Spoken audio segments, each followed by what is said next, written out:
19 rokov, podnikám a rozhodol som sa urobiť dobrý skutok, do ktorého sa môže zapojiť aj ty. Idem spraviť nezabudnutelný deň pre jedného šťastlivca zo slabších pomerov. A práve dnes som našiel toho asi najlepšieho adepta. Predstavujem vám Dušana. Dušan má 60 rokov. Na ulicu sa dostal v roku 2000 aj so svojimi súrodencami, keď mama zomrela a otco predal dom a utekol s peniazmi.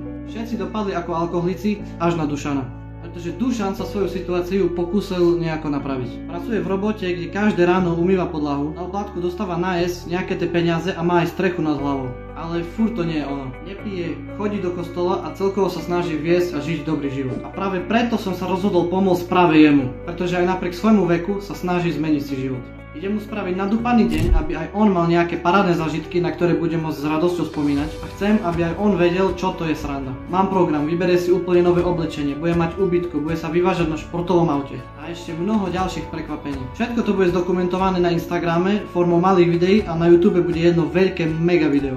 A teraz prečo vám toto všetko hovorím? Keďže podľa mňa by bolo také trošku divné a trošku blbé urobiť mu nejaký pekný deň a potom ho vyšmariť zás do divočiny, alebo jak to mám povedať, tak som dostal nápad, že toto zapojím aj vás. V mojom bio máš link na charitu, je tam vysvetlené všetko, čo potrebuješ do podrobnosti a ak chceš aj ty nejako peňažne prispieť, tak v kľude môžeš. A ráta sa naozaj každé euro. Keď nechceš prispieť peňažne, ale nejako hmotne, tak mi v kľude napíš súkromne do správy. No a keď sa táto kampaň skončí, tak mu pôjdeme všetko odovzdať a vy budete pri tom. V popise videa máš ešte príbeh, ako som sa vôbec k tejto myšlienke dostal. A chcem ešte povedať, že to nerobí žiadna firma. Som to len ja s pár kamošmi. Čo nemám od sponzorov, ide z vlastného vrecka a už tak s tým mám celkom veľké výdavky. Takže daj follow, koment, zdieľaj to, aby sa to dostalo medzi čo najviac ľudí, aby sme mu vedeli čo najviac pomôcť. Pretože sa naozaj máte na čo tešiť, bude to fakt neskutočné. A vy teraz môžete byť toho súčasťou.